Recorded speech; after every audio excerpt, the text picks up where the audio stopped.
Your friends are not your budget. Read that again. The people you hang out with, the people you work with, the people you follow, the people you grew up with, none of them are paying your bills, none of them are covering your emergencies, none of them are building your retirement. But a lot of people are letting their entire spending pattern be decided by what their circle is doing. If everyone is going out, they go out. If everyone is upgrading phones, they upgrade. If everyone is doing weekend trips, they do weekend trips. If everyone is putting the kids in the expensive activity, they do it too. And then at the end of the month they're like, why am I not saving? Why am I not investing? Why does it feel like I can't get ahead? It's because you're trying to run someone else's lifestyle on your income. That's a losing game every single time. Today I want to help you cut that cord. We're going to talk about why comparison spending is so powerful, how to spot when you're doing it, how to set a money boundary without looking cheap, and how to keep building wealth even when your friends are still in flex mode.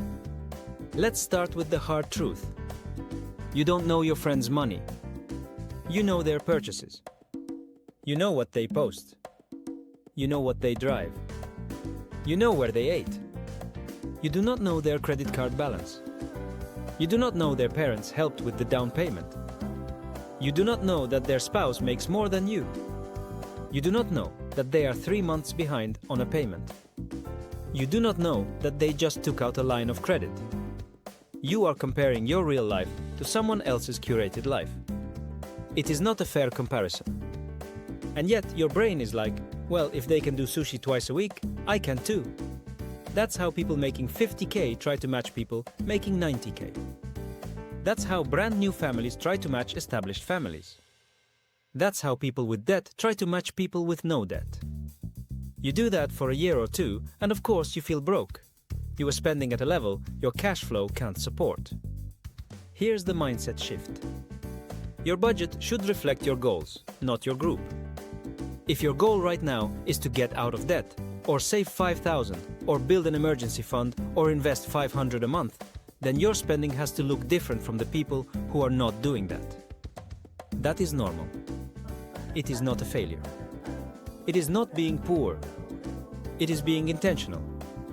Your friends might be in their enjoy it now era. You might be in your build it now era. Those are not the same. It is okay to be on a different money level than your friends. Let's break down the 3 main ways friends ruin budgets. First is invitation spending. This is when you would have stayed home, but someone texted, "We're going out," and you didn't want to be the only one not there.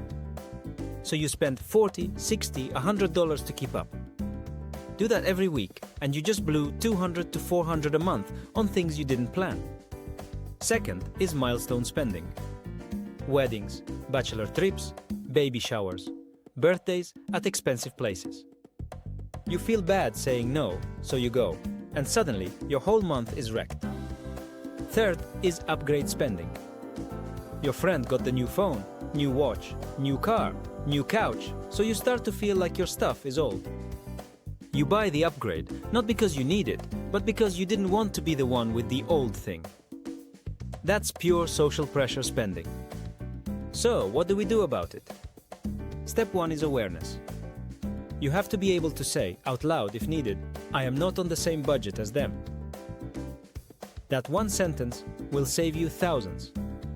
When the invite comes, you look at your numbers first, not their plans first.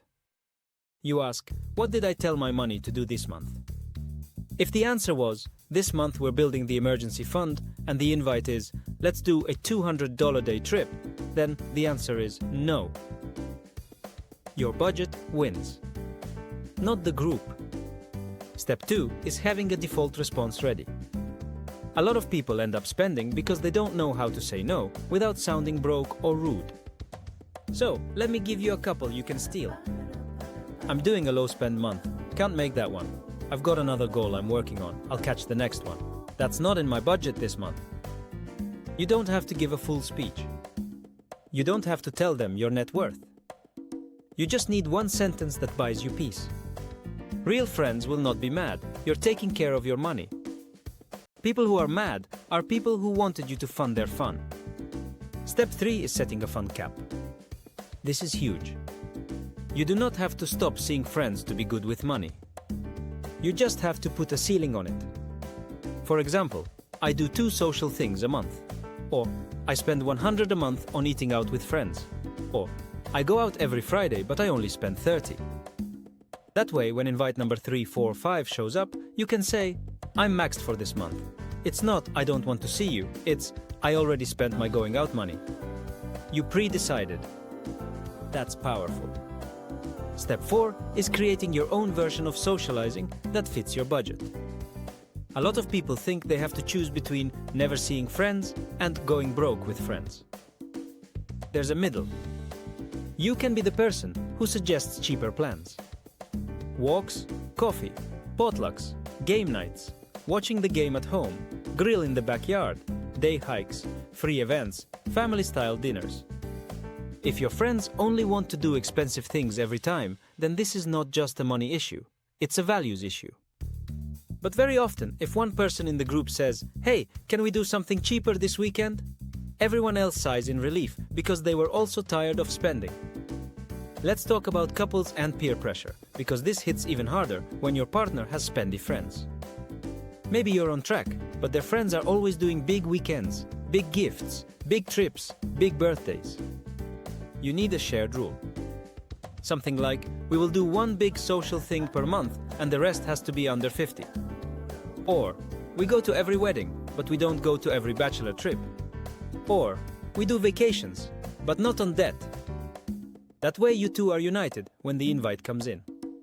If you don't do that, what happens is one partner constantly caves and the other partner gets resentful because the budget keeps getting blown up by other people's plans.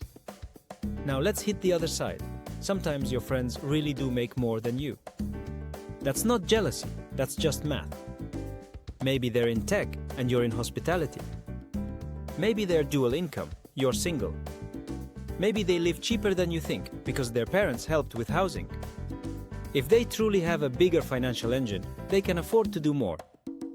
You do not close that gap by pretending. You close that gap by raising your income, not by matching their spending. Otherwise, you're just financing your ego. If you're the lowest earner in the group, your budget will always look tighter. That is okay. Your worth is not your weekend spending. You can be the friend who says, I'm in, but I'll meet you after dinner. Or, I'll join for the hike, I'll skip the restaurant. Or, I can't do the whole trip, I can do one day. That's how adults play the game. Let's make this concrete with numbers. Let's say your take-home is $3,500 a month. Your real-life expenses, rent, food, car, phone, minimum debt, are $2,400. That leaves $1,100. If you want to invest $400 and save $200, that leaves $500 for everything else. Fun, friends, dates, random stuff. That's your number. That's your actual disposable. Now imagine your friend makes $5,500 a month and has the same fixed expenses, $2,400. They have $3,100 left. Of course, they can go out twice a week. Of course, they can do the $300 weekend. Of course, they can buy festival tickets. They have $3,100 to play with, you have $500. If you try to act like you have $3,100, you will overspend $2,000 every month. Swipe by swipe. Invite by invite. That's how people end up in credit card debt, even though they make okay money. They weren't living their life. They were living their friend's life. So, what do you do if you're already in that situation? First, stop the bleeding. For the next 30 days, you say no to every non-essential social thing. You pay your bills. You catch up. You build a tiny buffer. Second, tell your closest friends the truth. I'm tightening up for a month. I'm not mad, I just need to get ahead. You will be shocked how many say, same. Third, set a social budget amount and stick to it. If you decide it's 150, it's 150. If the invite is 200, you can't. If you want to go, you move money from somewhere else on purpose, not accidentally. Let's also talk about the opposite problem. Sometimes you are the one doing better and your friends are pulling you down.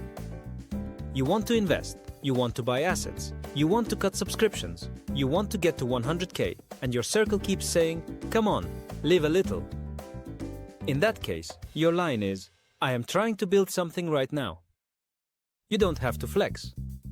You don't have to send them your net worth spreadsheet. You just calmly repeat it. "I'm trying to build something right now." Real friends will respect that. If they don't, spend less time with them. You don't need people who are threatened by your discipline. Here's the bigger point. Money is personal. Community is social. They are related, but they are not the same thing. You can love people and not copy their spending. You can support people and not fund every event. You can show up and still say, "That's not in my budget." The problem is not that you have friends. The problem is when your friends are making your financial decisions for you. That's not adulthood. That's drift. So, here's your compound state plan. 1. Write down your real disposable income. Not gross. Not vibes. Money left after bills. 2. Pick a social number that fits inside that. 100, 150, 200, whatever fits. 3. Make a default no thanks response. 4. Suggest cheaper alternatives. 5. If you keep getting pressured, audit your circle. Your friends are not your budget. Your budget is your budget. The sooner you act like it, the sooner your money will start staying.